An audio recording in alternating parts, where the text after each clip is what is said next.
अस्सलाम वालेकुम एंड कैसे हो आप सब लोग। आज की वीडियो में मैं बात करना चाहूँगा इंडिया पे, एक कैसी कंट्री है, किस तरह है और क्या सीन रहता है। तो आज की डॉक्यूमेंट्री इंडिया के बारे में। चैनल को सब्सक्राइब ज़रूर कर लें।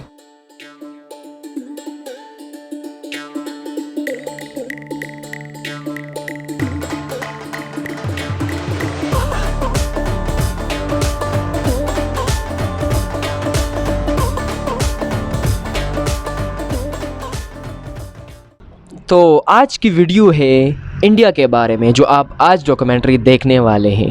तो डॉक्यूमेंट्री को स्टार्ट करते हैं।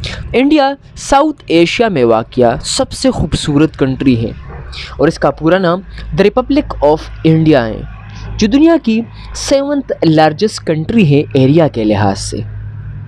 इंडिया ने 1947 में आज़ादी हासिल की थी और पाकिस्तान ने भी 1947 में। इसकी पॉपुलेशन की बात कर लें तो तकरीबन 1 अरब से वो तजावुज़ कर चुकी है और दुनिया के बड़े बड़े पॉपुलस कंट्रीज़ में इंडिया का नाम आता है। इंडिया में अगर एरिया की बात कर लें तो तकरीबन यहाँ पे 28 स्टेट्स हैं और 8 यूनियन टेरेटरीज़ हैं। राजस्थान इसका सबसे बड़ा स्टेट है। इसके खूबसूरत स्टेट्स की अगर मैं बात कर लूँ तो राजस्थान, MP, मेघालय है, कर्नाटका है और नॉर्थ ईस्ट के खूबसूरत इलाके वाक़या है। इसके अलावा उड़ीसा, इसका काफ़ी कल्चरल एरिया है, कल्चरल एक्टिविटीज़ काफ़ी वहाँ पे ज़्यादा होती है। यहाँ पे मैं अगर बात कर लूँ नोमैडिक ट्राइब्स की, तो पूरे इंडिया में तकरीबन 6 मिलियन नोमैडिक पीपल रहते हैं, जिसमें तकरीबन 315 नोमैडिक ट्राइब्स हैं और 198 डी नोटिफाइड ट्राइब से, मतलब उसकी कोई शनाख्त नहीं है। ब्रिटिशर्स कहते हैं कि वो काफ़ी गैर चीज़ों में मुलव्वस है, लेकिन ऐसी नहीं है। उनकी शनाख्त कम अज़ कम उस पर रिसर्च वगैरह है। कुछ अनकंटैक्टेड ट्राइब्स भी इंडिया में वाक़या है। अगर मैं साइंस की बात कर लूँ, टेक्नोलॉजी की बात कर लूँ, तो आप ये नहीं कह सकते कि इंडिया पीछे है। इंडिया में तकरीबन 1183 यूनिवर्सिटीज़ है, जिसमें उसमें काफ़ी ज़्यादा साइंस की यूनिवर्सिटी हैं और साइंस में वो काफ़ी ज़्यादा परवान चढ़ चुके और काफ़ी ज़्यादा आगे जा रहे हैं।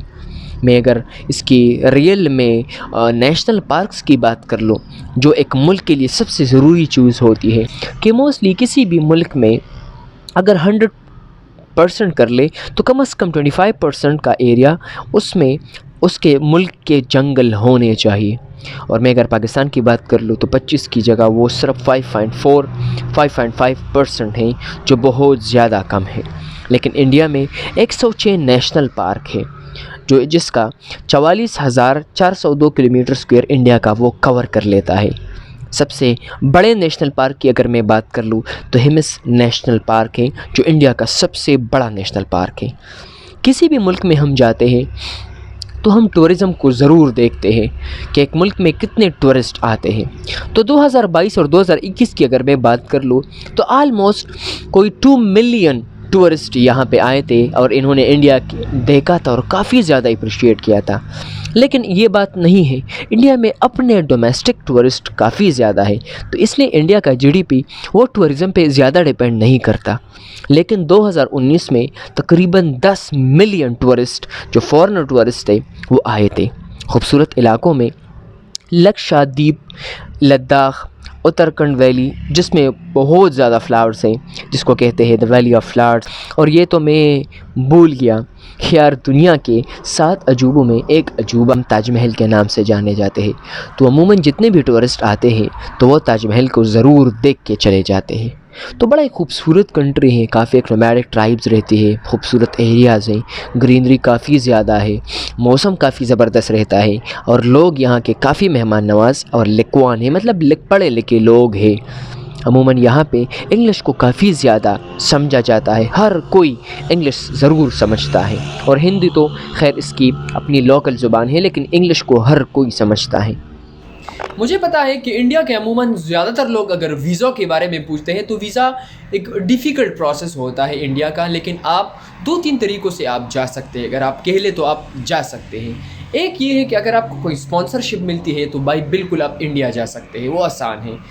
दूसरी बात ये है कि ज़्यादातर वीज़े इस तरह मिलते हैं कि अगर सिखों का कोई प्रोग्राम होता है या कोई जितने भी पिलग्रिमेज प्रोग्राम होते हैं आप वहाँ पे फिर जा सकते हैं, लेकिन वो लिमिटेड वीज़े 200 से 300 तक होते हैं। अगर वहाँ पे कुरानंदाजी में आपका नाम आता है तो हो सकता है।